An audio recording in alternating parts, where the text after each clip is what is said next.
ಕ್ರಿಸ್ತನಲ್ಲಿ ಪ್ರೀತಿಯುಳ್ಳ ದೇವಜನರೇ, ಯೇಸು ಕ್ರಿಸ್ತನ ಸುಮಧುರವಾದ ನಾಮದಲ್ಲಿ ನಿಮ್ಮೆಲ್ಲರನ್ನು ಸಜೀವ ವಾಕ್ಯ ಕಾರ್ಯಕ್ರಮಕ್ಕೆ, ದ ವರ್ಡ್ ಆಫ್ ಲೈಫ್ ಕಾರ್ಯಕ್ರಮಕ್ಕೆ ಸ್ವಾಗತಿಸುತ್ತೇನೆ ಮತ್ತು ಯೇಸು ಕ್ರಿಸ್ತನ ಸುಮಧುರವಾದ ನಾಮದಲ್ಲಿ ನಿಮ್ಮೆಲ್ಲರನ್ನು ವಂದಿಸುತ್ತೇನೆ. ಅನೇಕ ಸಮಯದಿಂದ ಈ ಕಾರ್ಯಕ್ರಮವನ್ನು ವೀಕ್ಷಿಸ್ತಾ ಇದ್ದೀರಿ.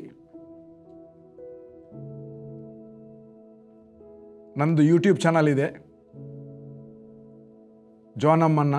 ಈ ಕಾರ್ಯಕ್ರಮ ಇದರಲ್ಲಿ ಬರ್ತದೆ ಮತ್ತು ಬಿಗ್ ಜೆ ಮೀಡಿಯಾದು ಯೂಟ್ಯೂಬ್ ಚಾನಲಲ್ಲಿ ಕೂಡ ಬರುತ್ತೆ.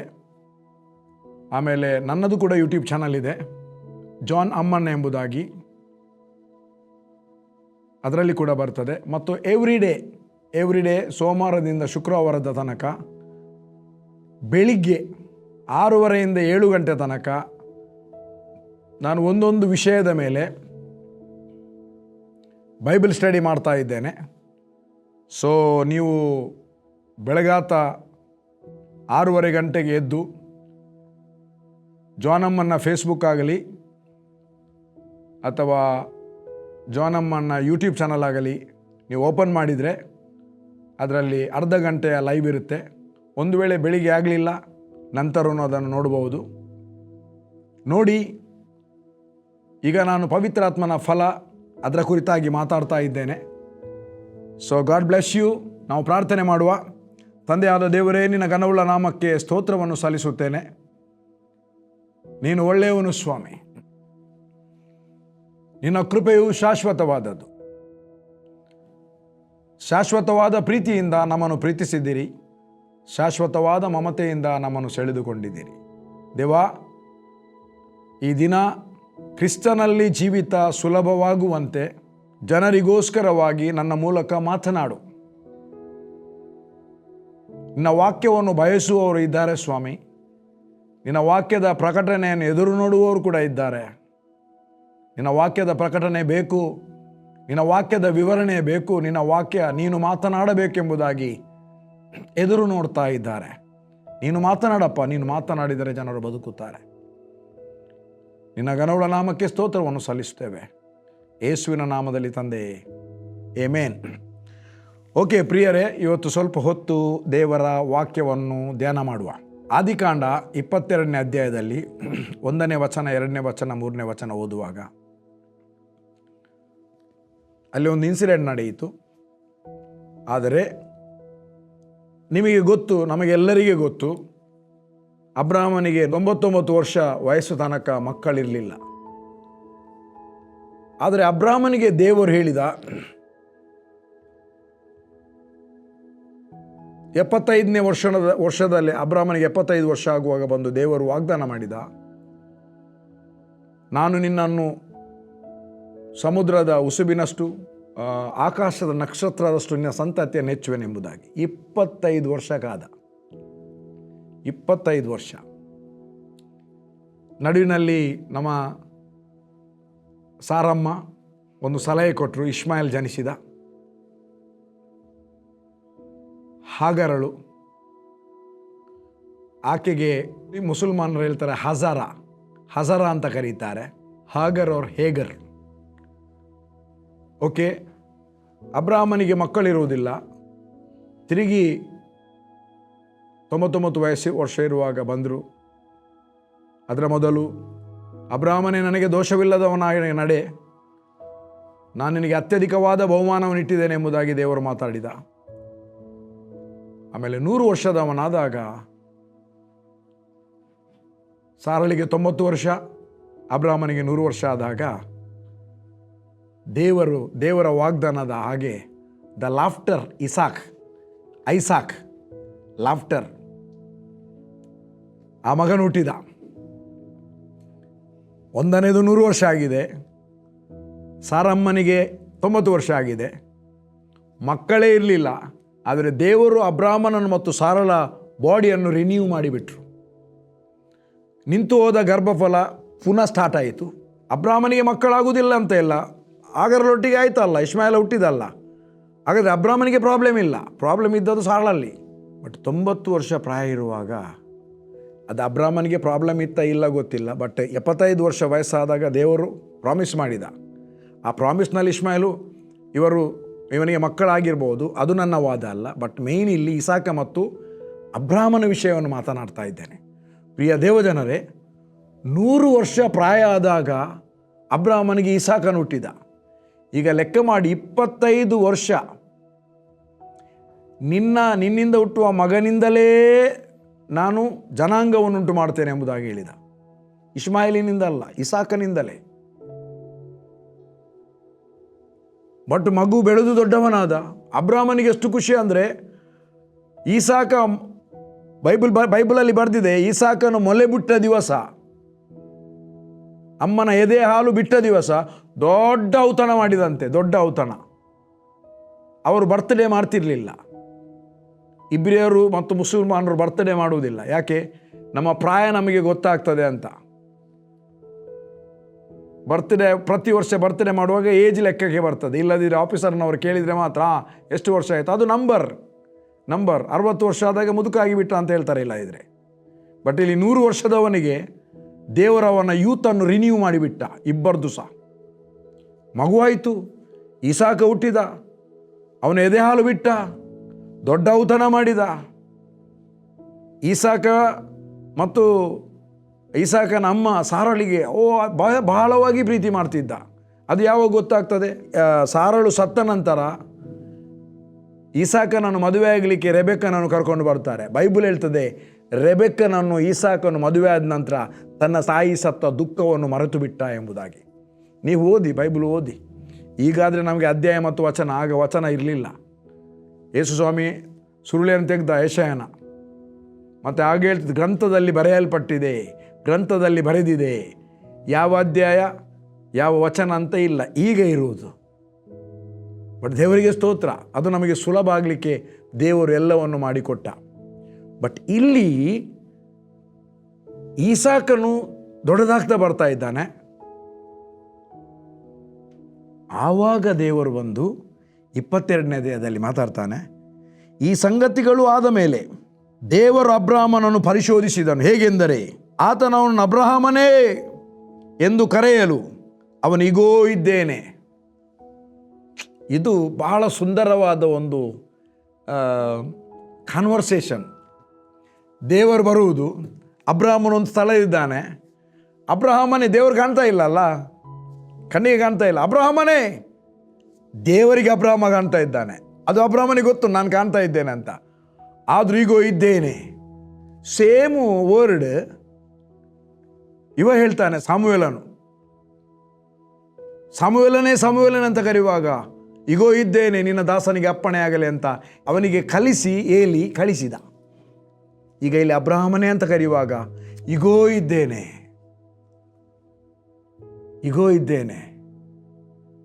ಅಬ್ರಹಾಮ ಎನಿಸಿದ, ಯಾವಾಗಲೂ ಬರುವಾಗ ಒಳ್ಳೆಯದನ್ನೇ ಮಾತಾಡ್ತಾ ಇದ್ದಾನೆ. ದೇವರು ಒಳ್ಳೆಯ ಸಂಗತಿಯನ್ನೇ ಮಾತಾಡ್ತಾ ಇದ್ದಾನೆ. ಹಾಗೆ ಇವತ್ತು ಒಂದು ಒಳ್ಳೆಯ ಸಂಗತಿ, ಉನ್ನತವಾದ ವಿಷಯ ಇರಬಹುದು ಎಂಬುದಾಗಿ. ಅದು ನಿಜವಾಗಿ ಒಳ್ಳೆಯ ಸಂಗತಿಯೇ, ಒಳ್ಳೆಯ ವಿಷಯವೇ. ಬಟ್ ದೇವರು ಅಬ್ರಾಹ್ಮನನ್ನು ಪರೀಕ್ಷೆ ಮಾಡಲಿಕ್ಕೆ ಬೇಕಿತ್ತು.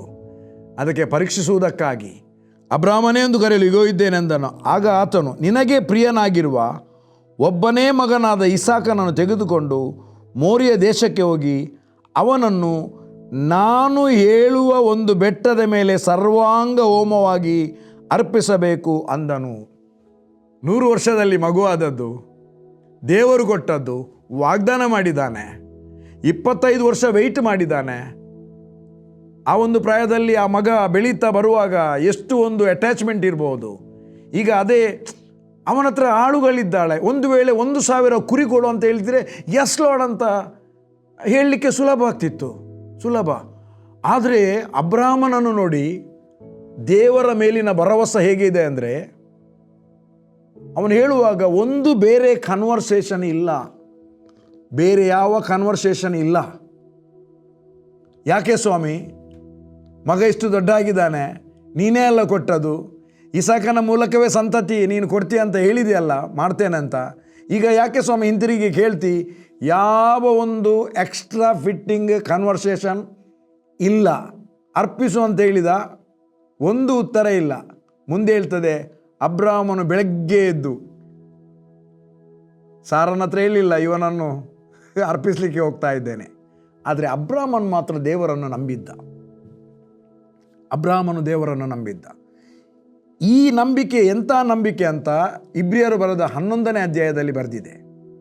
ಅಬ್ರಾಮನು ದೇವರನ್ನು ನಂಬಿದನು, ಅವನ ನಂಬಿಕೆ ದೇವರ ಮುಂದೆ ಲೆಕ್ಕಕ್ಕೆ ನೀತಿ ಎಂಬುದಾಗಿ ಎಣಿಸಲ್ಪಟ್ಟಿತು. ಹೇಗೆ? ಏನು ನಂಬಿದ? ದೇವರು ನನ್ನ ಒಬ್ಬನೇ ಮಗ ಇಸಾಕನನ್ನು ಅವರು ಕೇಳಿದ್ದಾರೆ ಸರ್ವಾಂಗ ಹೋಮ ಮಾಡಲಿಕ್ಕೆ, ನಾನು ಅರ್ಪಿಸ್ತೇನೆ. ಆದರೆ ಅದೇ ಅರ್ಪಿಸುವಾಗ ಅದೇ ಮಗನನ್ನು ನನಗೆ ಹಿಂತಿರುಗಿ ಕೊಡಲಿಕ್ಕೆ ಶಕ್ತನು ಎಂಬುದಾಗಿ ಅಬ್ರಾಮನು ದೇವರನ್ನು ನಂಬಿದ. ಬೇಕಿದ್ರೆ ಓದುವ 17ನೇ ವಚನ, 11ನೇ ಅಧ್ಯಾಯ 17ನೇ ವಚನ. ಅಬ್ರಾಮನು ಪರಿಶೋಧಿತನಾಗಿ ನಂಬಿಕೆಯಿಂದಲೇ ಇಸಾಕನನ್ನು ಸಮರ್ಪಿಸಿದನು. ಆ್ಯಕ್ಚುಲಿ ಸಮರ್ಪಿಸಲಿಲ್ಲ. ಸಮರ್ಪಿಸಲಿಕ್ಕೆ ಹೋಗುವಾಗ, ಅಂದರೆ ಕಟ್ಟು ಮಾಡಲಿಕ್ಕೆ ಹೋಗುವಾಗ ದೇವರ ಆತನನ್ನು ತಡೆದ. ಬಟ್ ಅವನ ನಂಬಿಕೆಯಿಂದ ಅವನು ಆಲ್ರೆಡಿ ಸಮರ್ಪಿಸಲಿಕ್ಕೆ ರೆಡಿಯಾಗಿದ್ದಾನೆ, ಕೊಂಡೋಗಿದ್ದಾನೆ. ಅದು ಸಮರ್ಪಣೆ ಮಾಡಿದಾಗೇನೆ ಆಯಿತು. ಅದಕ್ಕಿಲ್ಲಿ ಬರೆದಿದೆ, ಅಬ್ರಾಮನು ಶೋಧಿತನಾಗಿ ನಂಬಿಕೆಯಿಂದಲೇ ಇಸಾಕನನ್ನು ಸಮರ್ಪಿಸಿದನು. ಇಸಾಕನ ಕುತ್ತಿಗೆ ಕಟ್ಟು ಮಾಡಲಿಲ್ಲ, ಬಟ್ ಇಲ್ಲಿ ಸಮರ್ಪಿಸಿದನಂತ ಬರೆದಿದೆ. ಯಾಕೆ? ಅವನು ಆಲ್ರೆಡಿ ಆ್ಯಕ್ಷನ್ ಮಾಡಿ ಆಗಿದೆ. ಹೇಳಿದ ಕೂಡಲೇ ದೇವರ ಮೇಲೆ ನಂಬಿಕೆ ಇಟ್ಟ, ಸಮರ್ಪಿಸಲಿಕ್ಕೆ ರೆಡಿಯಾದ. ಇಸಾಕನು ಅವನ ಏಕಪುತ್ರನಾಗಿದ್ದರು ಮತ್ತು ಇಸಾಕನಿಂದ ಹುಟ್ಟುವವರೇ ನಿನ್ನ ಸಂತತಿ ಅನ್ನಿಸಿಕೊಳ್ಳುವವರೆಂದು ದೇವರು ಅವನಿಗೆ ಹೇಳಿದ್ದರು. ಆ ವಾಗ್ದಾನಗಳನ್ನು ಹೊಂದಿದ ಅವನು ಆ ಒಬ್ಬನೇ ಮಗನನ್ನು ಸಮರ್ಪಿಸುವುದಕ್ಕಿದ್ದನು. ತನ್ನ ಮಗನು ಸತ್ತರೂ ದೇವರು ಅವನನ್ನು ಬದುಕಿಸ ಸಮರ್ಥನಾಗಿದ್ದಾನೆಂದು ತಿಳಿದುಕೊಂಡು ಮತ್ತು ಸತ್ತರೊಳಗಿಂದಲೇ ಜೀವಿತನಾಗಿ ಬಂದವನಂತೆ ಅವನನ್ನು ಹೊಂದಿದನು. ಅವನ ಒಂದು ಆ್ಯಕ್ಷನ್, ಮಗ ಸಮರ್ಪಣೆ ಆಯಿತು, ಅವನು ಸತ್ತ, ಅವನು ಜೀವಂತವಾಗಿ ಹಿಂದೆ ಸಿಕ್ಕಿದ. ಇದೆಲ್ಲ ಅವನು ಮಾಡಿದಾಗೆ ಆಯಿತು. Because of faith upon god. ನನ್ನ ಪ್ರಿಯ ದೇವಜನರೇ, ಒಬ್ಬನೇ ಮಗ, ದೇವರು ಅದನ್ನೇ ಕೇಳಿದ, ಸಮರ್ಪಣೆ. ಅದಕ್ಕೆ ಪ್ರಿಯರೇ, ಆತ್ಮೀಕ ಓಟದಲ್ಲಿ ದೇವರು ಏನು ಸಮರ್ಪಿಸಲಿಕ್ಕೆ ಹೇಳ್ತಾರೆ ಅದನ್ನು ನಾವು ಸಮರ್ಪಿಸುವ. 12ನೇ ಅಧ್ಯಾಯ ರೋಮಾಪುರದವರಿಗೆ ಬರೆದ ಪತ್ರಿಕೆ 1ನೇ ವಚನ ಹೇಳ್ತಾರೆ, ಆದದರಿಂದ ಪ್ರಿಯರೇ, ದೇವರ ಕನಿಕರವನ್ನು ನಿಮ್ಮ ನೆನಪಿಗೆ ತಂದು ನಾನು ನಿಮ್ಮಲ್ಲಿ ಕೇಳಿಕೊಳ್ಳುವುದು ಏನೆಂದರೆ, ನೀವು ನಿಮ್ಮ ದೇಹಗಳನ್ನು, ಬೇರೆಯವರ ದೇಹ ಅಲ್ಲ, ಮಾರಾಯ ನೀನು ಸಮರ್ಪಿಸು ಅಂತ ಅವನಿಗೆ ಹೇಳುವುದಲ್ಲ, ಮೊದಲು ನಿನ್ನ ದೇಹವನ್ನು. ಅದಕ್ಕೆ ಮುಂಚೆ ಒಂದು ಹಾಡು ಹೇಳ್ತಿದ್ದೆವು, ಸಮರ್ಪಣೆ ಸಮರ್ಪಣೆ ಸಂಪೂರ್ಣ ಸಮರ್ಪಣೆ, ಕ್ರಿಸ್ತೇಸು ನಿನ್ನಯ ಸೇವೆಗಾಗಿ ದಿವ್ಯ ಸಮರ್ಪಣೆ. ಸಂಪೂರ್ಣವಾದ ಸಮರ್ಪಣೆ, ಅರ್ಧಂಬರ್ಧ ಸಮರ್ಪಣೆ ಅಲ್ಲ. ಪ್ರಿಯ ದೇವಜನರೇ, ನಿಮ್ಮ ದೇಹಗಳನ್ನು ದೇವರಿಗೆ ಮೀಸಲಾಗಿಯೂ ಸಜೀವ ಯಜ್ಞವಾಗಿಯೂ ಸಮರ್ಪಿಸಿರಿ. ಇದುವೇ ಬೇರೆ ಯಾವುದಲ್ಲ, ಇದುವೇ ವಿವೇಕಪೂರ್ವಕ ಆರಾಧನೆ. ಯಾವುದು? ನಮ್ಮ ದೇಹವನ್ನು ದೇವರಿಗೆ ಸಜೀವವಾದ ಯಜ್ಞವಾಗಿ ಸಮರ್ಪಿಸುವುದು. ನನ್ನ ಪ್ರಿಯ ದೇವಜನರೇ, ಯಜ್ಞ ಅಂತ ಹೇಳುವಾಗ ನೋಡಿ, ಅಬ್ರಾಮನ ಮಗನನ್ನು ಅವನು ಕರ್ಕೊಂಡು ಹೋಗುವಾಗ ಅವನು ಚಿಕ್ಕ ಮಗು ಅಲ್ಲ. ಅಲ್ಲಿ ತನಕ ಅವನ ಕೆಲಸದವರು ಸಾಮಾನುಗಳನ್ನು ಹಿಡ್ಕೊಂಡು ಬಂದಿದ್ದಾರೆ. ಅಲ್ಲಿಂದ ಬೆಟ್ಟ ಹತ್ತುವಾಗ, ಮೋರಿಯ ಬೆಟ್ಟ ಹತ್ತಲಿಕ್ಕೆ ಹೋಗುವಾಗ ಅವರನ್ನು ಅಲ್ಲಿಯೇ ನಿಲ್ಲಿಸಿದ. ಆ ಕಟ್ಟಿಗೆಯನ್ನು ಮಗನ ಮೇಲೆ ಹಾಕಿದ, ಹೋರಿಸಿದ. ಹಾಗಾದರೆ ಅವರು ಇಟ್ಕೊಂಡು ಬಂದ ಕಟ್ಟಿಗೆಯನ್ನು ಒಬ್ಬನೇ ಮಗ ಹೋರಬೇಕಾದ್ರೆ ಅವನಲ್ಲಿ ತಾಕತ್ತಿದೆ. ದೊಡ್ಡ ವ್ಯಕ್ತಿ, ದೊಡ್ಡ ಮಗ, ಒಳ್ಳೆ ಪ್ರಾಯದವ, ಕಟ್ಟು ಮಸ್ತಿದ್ದಾನೆ, ಯಮನಸ್ಥ ಹುಡುಗ. ಕಟ್ಟಿಗೆಯಲ್ಲಿ ಎಟ್ಟ ಮೇಲೆ ಮಲಗಿಸಬೇಕಾದ್ರೆ, ಅವನ ಕೈಕಾಲು ಕಟ್ಟಬೇಕಾದ್ರೆ ಅಪ್ಪನನ್ನು ಪುಷ್ ಮಾಡಿ ಓಡಿ ಬರ್ಬೋದಿತ್ತು. ಅಪ್ಪನಿಗೆ ಅಷ್ಟು ಕೂಡ ಅಧೀನ ಆಗಿದ್ದ. ಕತ್ತಿಯವನು ಕುತ್ತಿಗೆ ತನಕ ತಂದಿದ್ದಾನೆ. ಮಗನಿಗೆ ಗೊತ್ತುಂಟು ಕಟ್ ಮಾಡ್ತಾನೆ ಅಂತ. ಅವನು ಬಿಡಿಸ್ಲಿಕ್ಕೇನು ಟ್ರೈ ಮಾಡಿರಲಿಕ್ಕಿಲ್ಲ. ಆದರೆ ಕುತ್ತಿಗೆ ತನಕ ಕತ್ತಿ ತರುವಾಗ ಅಲ್ಲಿ ತನಕ ದೇವರು ವೆಯ್ಟ್ ಮಾಡಿದ. ಅವನು ಅರ್ಪಿಸಲಿಕ್ಕೆ 100% ರೆಡಿಯಾಗಿ ಬಂದಿದ್ದಾನೆ. ಆಗ ಒಂದು ದೊಡ್ಡ ಬೊಬ್ಬೆ, ಅಬ್ರಹಾಮನೇ, ನಿನ್ನ ಕೈಯನ್ನು ಹಿಂದಕ್ಕೆ ತೆಗಿ, ಕೈ ಹಾಕಬೇಡ. ದೇವರಿಗೆ ಬಹಳ ಖುಷಿ ಆಯಿತು. 25 ವರ್ಷ ನಂತರ ಆ ಪ್ರಾಯದಲ್ಲಿ ಕೊಟ್ಟಂಥ ಒಂದು ಗಿಫ್ಟ್ ಮಗನನ್ನು ನನಗೆ ಸಮರ್ಪಿಸಲಿಕ್ಕೆ ಕೂಡ ಹಿಂಜರಿಲಿಲ್ಲಲ್ಲ. ಇವತ್ತು ನಿನಗೆ ಪ್ರಿಯನಾದ ಒಬ್ಬನೇ ಮಗ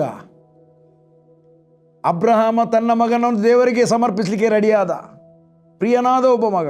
ಇವತ್ತು ಪ್ರಿಯರೇ, ಯಾವುದು ನಮ್ಮನ್ನು ದೇವರಿಂದ ಅಗಲಿ ದೂರ ಮಾಡುವಂಥ ಸಂಗತಿಗಳಿದೆ, ಅದನ್ನು ನಮಗೆ ಅರ್ಪಿಸಲಿಕ್ಕೆ ಸಾಧ್ಯವೇ ಇಲ್ಲ. ಸಂಪೂರ್ಣ ಸಮರ್ಪಣೆ ಮಾಡುವ, ದೇವರನ್ನು ಪ್ರೀತಿಸುವುದಕ್ಕೆ ಅಡ್ಡಿಯಾಗಿರುವಂಥ ಯಾವುದು ಕೂಡ ನಮಗೆ ಬೇಡವೇ ಬೇಡ. ಇವತ್ತು ಸಮರ್ಪಣೆ, ಇವತ್ತು ಆ ದಿನ ಸಮರ್ಪಣೆ ದಿನ. ಪೂರ್ಣವಾಗಿ ಸಮರ್ಪಿಸುವ. ಅಬ್ರಹಾಮನು ದೇವರನ್ನು ನಂಬಿದ, ಸಮರ್ಪಿಸಿದ. ಇಬ್ರಿಯ 13ನೇ ಅಧ್ಯಾಯ 15ನೇ ವಚನದಲ್ಲಿ ಏನು ಬರೆದಿದೆ ಓದುವ. 14ನೇ ವಚನದಿಂದ ಓದ್ತೇನೆ. ಯಾಕೆಂದರೆ ಇಹದಲ್ಲಿ ಶಾಶ್ವತ ಪಟ್ಟಣವು ನಮಗಿಲ್ಲ, ಇನ್ನು ಮುಂದೆ ಆಗುವ ಪಟ್ಟಣವನ್ನು ಹಾರೈಸುತ್ತಾ ಇದ್ದೇವೆ. ಆದದರಿಂದ ಆತನ ಮೂಲಕವಾಗಿ ದೇವರಿಗೆ ಸ್ತೋತ್ರ ಯಜ್ಞವನ್ನು ಎಡೆಬಿಡದೆ ಸಮರ್ಪಿಸೋಣ. ದೇವರಿಗೆ ಸ್ತೋತ್ರದ ಯಜ್ಞವನ್ನು ಎಡೆಬಿಡದೆ ಸಮರ್ಪಿಸೋಣ. ಎಡೆಬಿಡದೆ. ಆತನು ಕರ್ತನೆಂದು ಬಾಯಿಯಿಂದ ಪ್ರತಿಜ್ಞೆ ಮಾಡುವುದೇ ನಾವು ಅರ್ಪಿಸುವ ಯಜ್ಞವಾಗಿದೆ, ನಾವು ಸಮರ್ಪಿಸುವ ಯಜ್ಞವಾಗಿದೆ. ಯಾವುದು? ಆತನು ನಮ್ಮ ಕರ್ತನೆಂಬುದಾಗಿ ಪ್ರತಿ ಟೈಮಲ್ಲಿ ನಾವು ಮಾಡುವಂಥ ಪ್ರತಿಜ್ಞೆ. ಜೀಸಸ್ ಇಸ್ ಮೈ ಲಾರ್ಡ್, ಯೇಸುವೇ ನನ್ನ ಕರ್ತನು, ಯೇಸುವೇ ನನ್ನ ಕರ್ತನು, ಆತನು ನನ್ನ ರಕ್ಷಕನು, ಆತನು ನನ್ನ ಒಡೆಯನು, ಆತನು ನನ್ನ ಸ್ವಾಮಿ ಎಂಬುದಾಗಿ ಹೇಳುವಂಥದ್ದೇ ನಾವು ಎಡೆಬಿಡದೆ ಮಾಡುವ ಸ್ತೋತ್ರವಾಗಿದೆ. ಅದನ್ನು ಎಡೆಬಿಡದೆ ಹೇಳ್ತಾ ಇರಬೇಕು. ಕ್ರಿಸ್ತನಲ್ಲಿ ನಾನು ಏನಾಗಿದ್ದೇನೆ ಅದನ್ನು ಹೇಳುವಂಥದ್ದು. ಕ್ರಿಸ್ತನ್ ನನಗೆ ಏನಾಗಿದ್ದಾನೆ? ಆದಿಯು ಆತನೇ, ಅಂತ್ಯವೂ ಆತನೇ, ಭೂತಮಾನ ಆತನೇ, ವರ್ತಮಾನ ಆತನೇ, ಭವಿಷ್ಯತ್ತು ಆತನೇ. ಆದಿಯು ನೀನೇ, ಅಂತ್ಯವೂ ನೀನೇ, ನಿನ್ನನ್ನೇ ಆರಾಧಿಸುವೆ, ನಿನ್ನನ್ನೇ ಆರಾಧಿಸುವೆ, ನನ್ನ ಯೇಸುವೆ, ನಿನ್ನನ್ನೇ ಆರಾಧಿಸುವೆ. ಆದಿಯು ಆತನೇ, ಅಂತ್ಯವೂ ಆತನೇ. ನೀತಿವಂತನು, ನಿರ್ದೋಷಿಯು, ನಿಷ್ಕಪಟಿ, ಪಾಪಿಗಳೊಂದಿಗೆ ಸೇರದವನು, ಪಾಪಿಗಳನ್ನು ಪ್ರೀತಿಸುವವನು ಆತನೇ. ಪ್ರಿಯರೇ, ಅರ್ಪಣೆ, ಸಮರ್ಪಣೆ ನಮ್ಮಲ್ಲಿ ಏನಿದೆ ಅರ್ಪಿಸುವಂಥದ್ದು. ಅಬ್ರಾಹ್ಮನಿಗೆ ಒಬ್ಬನೇ ಮಗ ತಡೆಯಾಗಲಿಲ್ಲ. ದೇವರ ಮೇಲಿನ ಪ್ರೀತಿ 25 ವರ್ಷಗಳ ಬಳಿಕ, 100 ವರ್ಷದ ಬಳಿಕ, 25 ವರ್ಷ ಅಂದರೆ ದೇವರು ವಾಗ್ದಾನ ಮಾಡಿದ ನಂತರ 100ನೇ ವರ್ಷ ಪ್ರಾಯದಲ್ಲಿ ದೇವರು ಕೊಟ್ಟಂಥ ಮಗನನ್ನು ದೇವರಿಗೆ ಹಿಂದಕ್ಕೆ ಅರ್ಪಿಸಲಿಕ್ಕೆ, ಸಮರ್ಪಿಸಲಿಕ್ಕೆ ಯಾವುದು ಅಡ್ಡಿಯಾಗಲಿಲ್ಲ. ದೇವರ ಮೇಲಿರುವ ಪ್ರೀತಿ ಏನು ಮಾಡಿದಂತೆ ಪೂರ್ಣವಾಗಿ ಮಗನನ್ನು ಅರ್ಪಿಸುವಂತೆ ಅವನನ್ನು ನಡೆಸಿತು. ಯಾರು ಕೊಡ್ತಾರೆ? ಕೆಲವರು ಕಾಣಿಕೆ ಕೊಡ್ತಾರೆ, ಸಭೆಗೆ ದೇವರಿಗೆ ಕಾಣಿಕೆ ಕೊಡ್ತಾರೆ, ಮತ್ತೆ ಡಂಗೂರ ಸಾರ್ತಾರೆ. ಅಬ್ರಾಮ ಒಂದು ಶಬ್ದ ಮಾತಾಡಲಿಲ್ಲ. ಬೇರೆಯವರು ಮಾತಾಡ್ತಾ ಬಂದು ಅಬ್ರಾಹ್ಮನ ನಂಬಿಕೆಯನ್ನು, ಇಬ್ರಿಯರು ಮಾತಾಡ್ತಾ ಬಂದರು. ಪ್ರಿಯ ದೇವಜನರೇ, ಒಂದು ಅದು ಅರ್ಪಿಸುವಂಥದ್ದು. ಎರಡನೇದು ಜಾಡಿಸಿ ಬಿಡುವಂಥದ್ದು, ದೇವರಿಗೆ ಇಷ್ಟ ಇಲ್ಲದೆ ಇರುವಂಥದ್ದು. ಅಪೊಸ್ತಲ ಕೃತ್ಯ 28ನೇ ಅಧ್ಯಾಯ 5ನೇ ವಚನ. ಇಲ್ಲಿ ಪೌಲನು ಎಲ್ಲಿದ್ದಾನೆ? ಮೆಲಿತೆ ದ್ವೀಪದಲ್ಲಿ ಅವತನು ಬಂದ. ಹಡಗು ಸಮಸ್ಯೆ ಎಲ್ಲ ಆಯಿತು. ಅಲ್ಲಿಂದ ಅವನು ಅಲ್ಲಿಗೆ ಬಂದಾಗ ಚಳಿ ಇತ್ತು. ಚಳಿ ಕಾಯಿಸೋದಕ್ಕಾಗಿ ಕಟ್ಟಿಗೆಯನ್ನು ಹಾಕಿ ಬೆಂಕಿ ಹಾಕುವಾಗ ಅದರ ಒಳಗಿನಿಂದ ಒಂದು ಹಾವು ಬಂದು ಪೌಲನ ಕೈಗೆ ಅದು ಸುತ್ತಿಕೊಂಡಿತ್ತು. ಆ ಹಾವು ಎಷ್ಟು ಡೇಂಜರ್ ಅಂದರೆ, ಅದರ ಚರ್ಮ ಒಬ್ಬ ಮನುಷ್ಯನ ದೇಹಕ್ಕೆ ತಾಗಿದ ಕೂಡಲೇ ಅವನು ಬಾತುಕೊಂಡು ಸಾಯ್ತಾನೆ. ಅವನ ಎಂಟೈರ್ ನಮ್ಮ ಊರಿನಲ್ಲಿ, ನಮ್ಮ ಇಲ್ಲಿ ಮಂಗಳೂರಿನಲ್ಲಿ ಅವಿಭಜಿತ ದಕ್ಷಿಣ ಕನ್ನಡ ಜಿಲ್ಲೆ ಒಂದು ಮರ ಇದೆ. ಅದಕ್ಕೆ ತುಳುವಿನಲ್ಲಿ ತೇರದ ಮರ ಅಂತ ಹೇಳೋದು. ಆ ಮರದ ಅಡಿಯಲ್ಲಿ ಕೆಲವರು ಹೋದರೆ ಇಡೀ ಅವರು ಬಾತುಕೊಳ್ತಾರೆ. ಖಾಲಿ ಮರದ ಅಡಿಯಲ್ಲಿ ಹೋದರೆ ಬಾತುಕೊಳ್ಳುವಂಥ ಮರ, ಅಂಥ ಒಂದು ಮರ ಇದೆ, ತೇರೆ ಅಂತ ಹೇಳ್ತಾರೆ. ಕೆಲವರಿಗೆ ತುರಿಸ್ತದೆ, ಇಡೀ ಬಾಡಿ ಬಾತುಕೊಳ್ತದೆ. ಅವನನ್ನು ನೋಡುವಾಗ ಸಪುರ ಇದ್ದವನು ಸ್ವಲ್ಪ ಆದರೆ ನೀನು ಒಳ್ಳೆ ಆಗಿದೆ ಮರ ಜೀವದಲ್ಲಿ ಅಂತ. ಬಟ್ ಆ ಬಾತುಕೊಳ್ಳುವಾಗ ಅಷ್ಟೇ ಪ್ರಾಬ್ಲಮ್ ಕೂಡ ಆಗ್ತಾ ಉಂಟು ಅವನ ಶರೀರಕ್ಕೆ. ಬಟ್ ಇವನು ಬಾತುಕೊಳ್ಳಬೇಕಿತ್ತು, ಅಲ್ಲಿಯ ಜನರು ನೋಡುವಾಗ ಇವನು ನಿಜವಾಗಿ ಪಾಪ ಮಾಡಿದವನೇ. ಆದರೆ ಸ್ವಲ್ಪ ಹೊತ್ತು ಅವನು ನೋಡಿದ, ಅದನ್ನು ಜಾಡಿಸಿ ಬಿಟ್ಟ.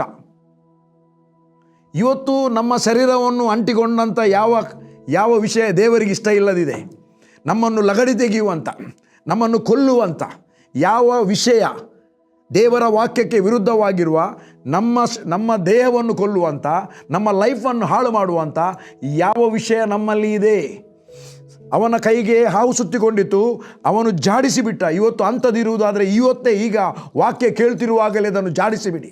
ದೇವರ ರಾಜ್ಯದಲ್ಲಿ ಫಲಭರಿತವಾಗಿ ಜಯಭರಿತವಾಗಿ ಜೀವಿಸ್ತೀರಿ, ಯಾವ ತೊಂದರೆ ಇಲ್ಲದೆ ಜೀವಿಸ್ತೀರಿ. ಅವನು ಜಾಡಿಸಿಬಿಟ್ಟ, ಅವನಿಗೆ ಏನೂ ಆಗಲಿಲ್ಲ. ಆಗ ನೋಡಿ ಹೇಳ್ತಾನೆ, ಇವನು ನಿಜವಾಗಿ ದೇವರ ಮನುಷ್ಯನೇ, ದೇವರೇ. ಅನ್ಯರು ಹೇಳ್ತಾರೆ ಇವನು ದೇವರಂತವನೇ, ಯಾಕೆ ಸಾಯಲಿಲ್ಲ? ಇವನು ನಿಜವಾಗಿ ಒಳ್ಳೆಯವನೇ. ಎಂಥ ಮಾತು! ಇವತ್ತು ಯಾವ ವಿಷಯ ದೇವರ ವಾಕ್ಯಕ್ಕೆ ವಿರುದ್ಧವಾಗಿದೆ ಯಾವುದು ನಿಮಗೆ ಗೊತ್ತು, ಹೊರಗೆ ಗೊತ್ತಿರಲಿಕ್ಕಿಲ್ಲ. ಗುಪ್ತವಾಗಿ ಏನೆಲ್ಲ ಕಟ್ಟಲ್ಪಟ್ಟಿದೆ, ಯಾವ ವಿಷಯ ನಮ್ಮನ್ನು ಸುತ್ತಿ ಹಾಕಿದೆ, ಯಾವ ಸಂಗತಿಗೆ, ಯಾವ ಪಾಪಮಯ ಕೃತ್ಯಗಳಿಂದ ಬಂಧಿಸಲ್ಪಟ್ಟಿದ್ದೇವೆ, ಸುತ್ತು ಹಾಕಲ್ಪಟ್ಟಿದ್ದೇವೆ, ತೆಗೆದು ಇವತ್ತೇ ಜಾಡಿಸಿ ಬಿಡುವ. ಇವತ್ತೇ ಜಾಡಿಸಿ. ತುಂಬ ಇದೆ ವಿಷಯದಲ್ಲಿ ಮಾತಾಡಲಿಕ್ಕೆ, ಎಕ್ಸಾಂಪಲ್. ಬಟ್ ಸಮಯ ಆಯಿತು ಪ್ರಿಯರೇ, ನಿಲ್ಲಿಸ್ತೇನೆ. ಎಲ್ಲವನ್ನು ಜಾಡಿಸಿ ಬಿಡುವ. ದೇವರಿಗಿಷ್ಟ ಇಲ್ಲದ ಯಾವುದು ನಮ್ಮಲ್ಲಿ ಬೇಡ. ದೇವರಿಗಿಷ್ಟ ಇಲ್ಲ, ಸೈತಾನನಿಗಿಷ್ಟ. ನಾವು ಯಾಕೆ ಅವನ ಇಷ್ಟವನ್ನು ನೆರವೇರಿಸಲಿಕ್ಕೆ ನಾವು ಇರಬೇಕು? ಲೋಕದವರು ಇದ್ದಾರೆ ಅವನ ಇಷ್ಟವನ್ನು ನೆರವೇರಿಸುವವರು. ನಮಗೆ ಬೇಡ. ಅವನಿಗೂ ನಮಗೂ ಸಂಬಂಧವೇ ಇಲ್ಲ. ಅವನ ಕೃತ್ಯಕ್ಕೂ ನಮಗೂ ಸಂಬಂಧವೇ ಇಲ್ಲ. ನಾವು ದೇವರು ಹೇಳಿದ್ದನ್ನು ಕೇಳುವವರು, ಅದನ್ನೇ ಮಾಡುವವರು. ಅದನ್ನು ಎಲ್ಲವನ್ನು ಜಾಡಿಸಿ ಬಿಡುವ. ದೇವರಿಗಾಗಿ ಉರಿದು ಪ್ರಕಾಶಿಸಿರಿ, ದೇವರನ್ನೇ ಹಿಂಬಾಲಿಸಿರಿ. ಕರ್ತನಾದ ಯೇಸುವನ್ನು ಹಿಂಬಾಲಿಸುವ, ದೇವರಿಗಾಗಿ ಉರಿದು ಪ್ರಕಾಶಿಸುವ, ಯೇಸುವಿಗಾಗಿ ಉರಿದು ಪ್ರಕಾಶಿಸುವ. God bless you, God bless you. You are blessed. ಒಂದನೇದು, ಬೋಳೂರು ಮಿಷನ್ ಕಾಂಪೌಂಡ್ನಲ್ಲಿ ಒಂದು ಮನೆಯಲ್ಲಿ, ಸುಮವಿಲ್ಲ ಮನೆಯಲ್ಲಿ ನಾವು ಎವ್ರಿ ಸಂಡೇ 8:30 10:45 ತನಕ ಆರಾಧನೆಯನ್ನು ಮಾಡ್ತಾ ಇದ್ದೇವೆ, ಸಭೆಯಾಗಿ ಸೇರ್ತಾ ಇದ್ದೇವೆ. ಏಲ್ ಬೇತೇಲ್ ಹೌಸ್ ಆಫ್ ವರ್ಷಿಪ್ ಎಂಬುದಾಗಿ ಸೇರ್ತಾ ಇದ್ದೇವೆ. ಕುಟುಂಬಗಳು ಬರ್ತಾ ಇದ್ದಾರೆ. ಒಂದು ವೇಳೆ ನೀವು ಯಾವ ಸಭೆಗೆ ಹೋಗದಿದ್ದರೆ ಯು ಆರ್ ವೆಲ್ಕಮ್. ಮತ್ತು ಎರಡನೇ ಸಂಗತಿ, ಎವ್ರಿ ಡೇ ಸೋಮವಾರದಿಂದ ಶುಕ್ರವಾರ ತನಕ ಯೂಟ್ಯೂಬ್ ಚಾನಲ್ ಜಾನಮ್ಮನ್ನ, ಫೇಸ್ಬುಕ್ ಚಾನಲ್ ಜಾನಮ್ಮನ್ನ, ಈ 2 ಚಾನಲ್ನಲ್ಲಿ ನನ್ನದು ಲೈವ್ ಬರ್ತಾ ಇದೆ. ಬೆಳಿಗ್ಗೆ 6:30 7 ಗಂಟೆ ತನಕ ಲೈವ್ ಕಾರ್ಯಕ್ರಮ ಬರ್ತಾ ಇದೆ. ಅದರ ನಂತರನೂ ನೋಡಬಹುದು. ನಾನು ಅದರಲ್ಲಿ ಉಪದೇಶ ಮಾಡ್ತಾ ಇದ್ದೇನೆ, ಒಂದೊಂದು ಸಬ್ಜೆಕ್ಟಿನಲ್ಲಿ ಉಪದೇಶ ಮಾಡ್ತಾ ಇದ್ದೇನೆ. ಈಗ ಪವಿತ್ರಾತ್ಮನ ಫಲ, ದೀರ್ಘಶಾಂತಿ ಮುಗ್ದಿದೆ ಮತ್ತು ಬೇರೆ ಮಾತಾಡ್ತಾ ಇದ್ದೇನೆ. ಸೊ ನನ್ನ ಪ್ರಿಯ ದೇವಜನರೇ, ಕ್ರಿಸ್ತನಲ್ಲಿ ಪ್ರಿಯರೇ, ಇದನ್ನು ಎಲ್ಲರಿಗೆ ತಿಳಿಸಿ.